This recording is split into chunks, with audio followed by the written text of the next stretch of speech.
Hello there, Wastecasters. Time to hear me mouth breathing and dribbling through my phone for another 12 and a half or 15 minutes. On the bright side, I've got infinite data now, so I can afford to spend a little bit longer of my life and yours talking at this shitty little webcam in Signet, Colchester, room 6, where I've been as an inpatient, sectioned under the Mental Health Act, section 3 of the Mental Health Act, for many months now, since the 30th of March, on the day I was transferred here in a nice little vehicle with some lovely people. But the less I talk about my section, the better. I had a ward round today, and I might have somewhere to live in Bristol, which is really good. Really happy about that. Great to catch up with some people that I used to knock around with there, and really good to get myself back into the community. Not really sure what to fill the content with this evening. It's quite a late one this evening. I think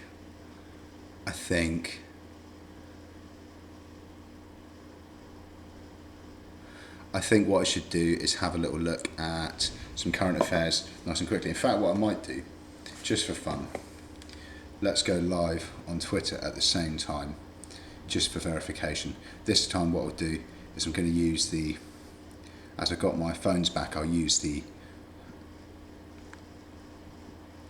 old my original Brody Likes You account. Switch the camera around, pop that one on the laptop. Can we do that? Will it be able to see me? Don't think it will. I'll prop it up on the top of there. There we go.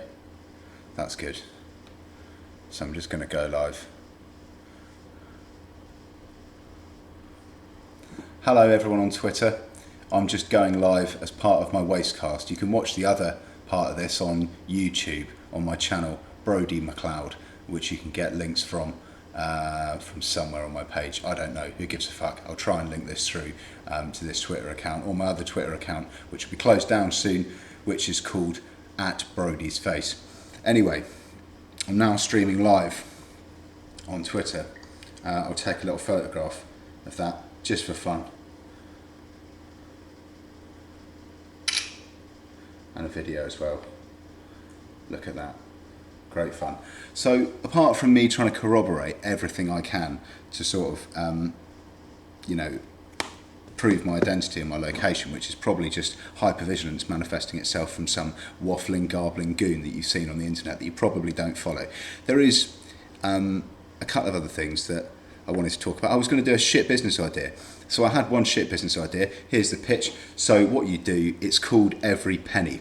And what it is, it's a terminal, a virtual terminal that gives to charitable lenders with a kind of touch screen coin box. So you know the traditional coin boxes that you have that you put money into? You put those at the till, you sell these things, and you get all the charities on board, pay a small amount for each one that gets sold. They kind of, you sort of split the money. So the charities pay a very small marketing premium to be a part of a certain amount of them, and the cost is split. They'll probably cost about £100 per unit retail, and these things are a small touch screen, and the way it works is very simply, you just round up your change, and it sends your change, your 57p or your 87p or your 15p, directly to whichever charity you select, and there's no administration charge. So although they pay to be a part of the scheme initially, and they pay to be a part of, they pay to host on the platform a very small premium. They get every penny of the donation, so there's no administration fee. The money is just sent literally via virtual terminal directly from them. And of course, people get VAT receipts with their shopping, which they can then use to claim that back if they want to. I think in the time of austerity, I hate that word, austerity, in the time of kind of financial hardship, should we go back to the credit crunch? Should we go back to, everyone saying the credit crunch is affecting how much weed and coke they can buy, and all of the kind of ridiculous things that people used to say about the credit crunch affecting their life when it hadn't. You know, now where people actually are struggling, but in the credit crunch, it was like, it was just the banks that were struggling. There was kind of like, you know, HBOS was going down, and that was kind of like a bazillion pounds on the TV, but there was nothing real tangible, you know, no kind of tangible anything from anybody. I don't know what anyone on Twitter thinks about that. Let me know. I think it's, I think it's not very good about this kind of this problem that we've got with economics in the world, isn't it? It's very bad indeed. So I guess what I'm kind of what I'm saying is that this product, Every Penny, this scheme would be very, very good for people who wanted to have a kind of a system whereby you could maybe, I wouldn't encourage anybody to cancel a direct debit, but if people had cancelled direct debits, it would be a great little scheme to market to them and say, look, if you can't afford to pay £15 a month to ActionAid or the British Red Cross or WaterAid anymore, but you do still want to give to charity because you want to support us, we are still on these Every Penny till boxes, and there are, you know, all the Tesco supermarkets, all the Asda, all the Morrisons, etc., etc. And it would just be like a traditional shaped coin box with a little screen on it. And when it said, "Would you like to donate via Every Penny and round up the cost of your shopping to the nearest pound?" and you would say yes, and then you just click on whichever charity, and then, you know, you would get a thank you receipt with a VAT receipt for self-employed people. You know, which is it's a bit trite to focus on the VAT receipt. Sorry about that, Twitter. You know, I think that's a shit business idea. It doesn't really have much going for it. But we're 6 minutes and 42 seconds into this. I think I'll stop the live broadcast now.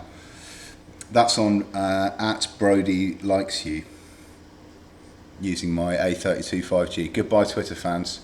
Follow me on YouTube for more dross and uninteresting content about what is currently my vlog regarding me being sectioned under the Mental Health Act at Signet Colchester in room 6, where I've been since the 30th of March.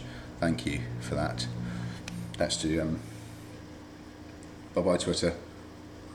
Oh, see, look, there's my laptop that I do the broadcast on. Send that.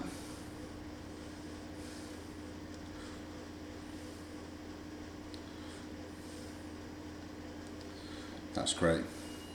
So I'll do some current affairs for you. Let's have a look. I went on leave today and I bought a can of Monster from the local cooperative, Chesterfield, I think it's called, or Chesterwell, something like that. I've uploaded those receipts to the internet if you want to see those. They're not photoshopped. This isn't a scam or a blag or some kind of synthetic reality. This really is me just talking shit at you through YouTube, because I've got nothing else better to do with my life, and I'd love it if some people could come and see me and make contact with me, because I'm ever so lonely and isolated and insignificant. Giant drill begins China's journey to the centre of the earth. Has anyone seen Iron Sky, The Coming Race? That's a fucking brilliant film. I mean, it's not a brilliant film. It's not awful, but it's not brilliant, but it's not awful. There are points where you just go, oh my God, what is this? Like, you know, the sun is kind of, there's this, they're in the centre of the earth. I could read you a little bit of that. Entrepreneur Elon wants to buy the World Health Organization from Bill Gates. I didn't even know Bill Gates owned the WHO. That's pretty fucked up. I mean, what do we think about nanobiotechnology? Has anyone got any thoughts on that? Leave a comment in the description. I mean, because nanotechnology is really interesting. The things that you can do with nanotechnology and biotechnology, it's fantastic. And if there's anybody that can do it, it's Mr. Gates. And I think Elon probably might do a better job. I think his George Soros hands the reins of a 25 billion empire to his son Alex. Fair play, Mr. Soros. Only guy, I believe, ever to have made £1 billion in a day on the stock market. Very distinguished gentleman. Not just because he's got money. 3 people armed with weapons arrested in sand dunes after police drone search. ITV News 1 day ago. Well, that's not very nice. I don't like the sound of that. Pre-loved shoes. Thanks for the advertising. What are we saying here? The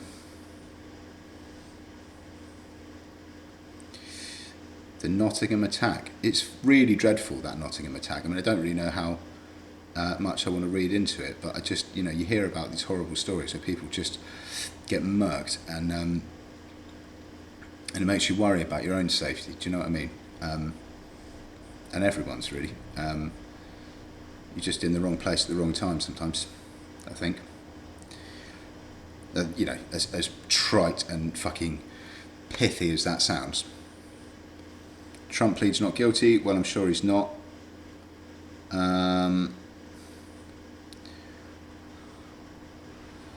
What else have we got? Star Trek's most accessible show ushers in a new sci-fi golden age, Inverse, 1 day ago.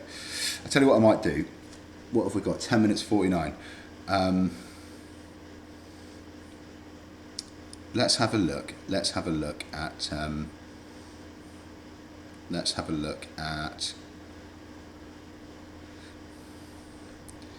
what time is it? It's 9:10 now, and we've been recording for 11 minutes. I'll read you a bit about the Coming Race book, because that's really interesting. Very controversial. It's where Bovril came from, the drink Bovril. There's this stuff called Vril, which people in the centre of the earth drink, and it gives them immortality, apparently. But yeah.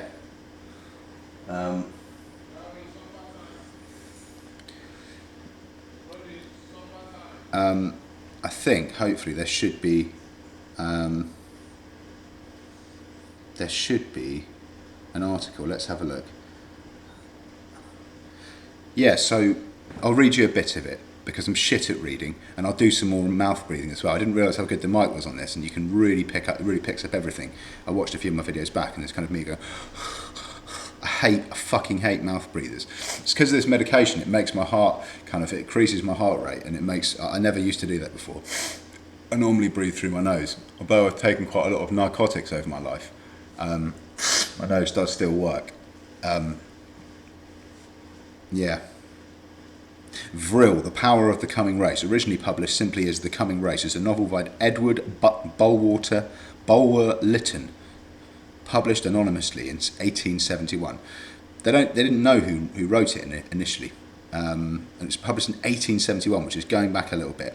Some readers have believed the account of a superior subterranean master race and the energy form called Vril, the name of which is a shortened version of virile. Some theosophists, notably Helena Blavatsky, William Scott Elliot and Rudolf Steiner, accepted the book as based on occult truth in part. One 1960 book, The Morning of the Magicians, by Jacques Bergier and Louis Pauls, suggests that a secret Vril society existed in Weimar, Berlin. There's also something called the Tula Society. Tula spelt like the boxes that you put on top of cars, the Tula Society. The original British edition of The Coming Race was published anonymously in May 1871 by Blackwood and Sons of Edinburgh and London. Blackwood published 4 more editions in 1871. Anonymous American-Canadian editions were published in August as The Coming Race or The New Utopia by Francis B. Felt and Co. in the New York and Co. By Kopp and Clark Co. in Toronto, late in 1871. Yeah, blah, blah, blah, shit about publishing plot summary.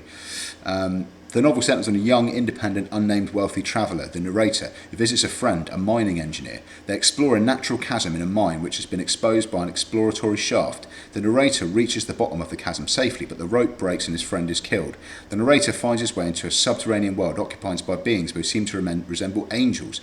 He befriends the first being and he meets who guides him around a city that is reminiscent of ancient Egyptian architecture. The explorer meets his host's wife's 2 sons and daughters, who learn to speak English by way of a makeshift dictionary, during which the narrator unconsciously teaches them the language.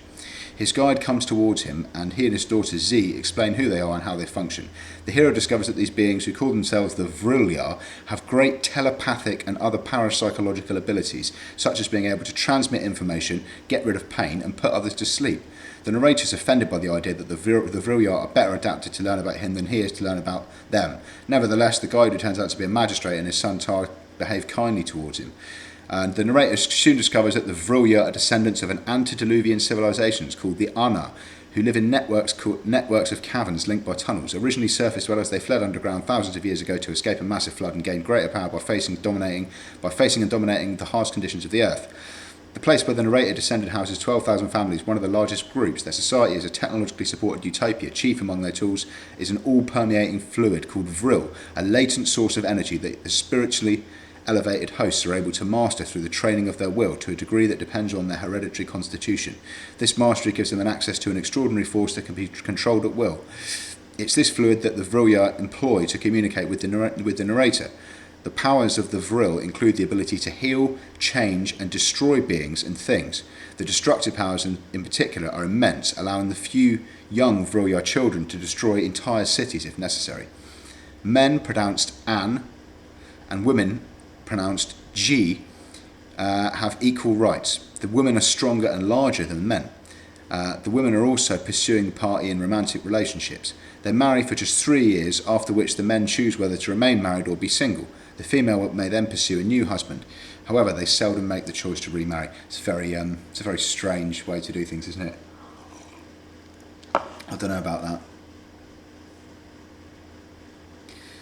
Their religion posits the existence of a superior being, but does not dwell on his nature. The Vril believe in the permanence of life, but according to them, look, it's 16 minutes.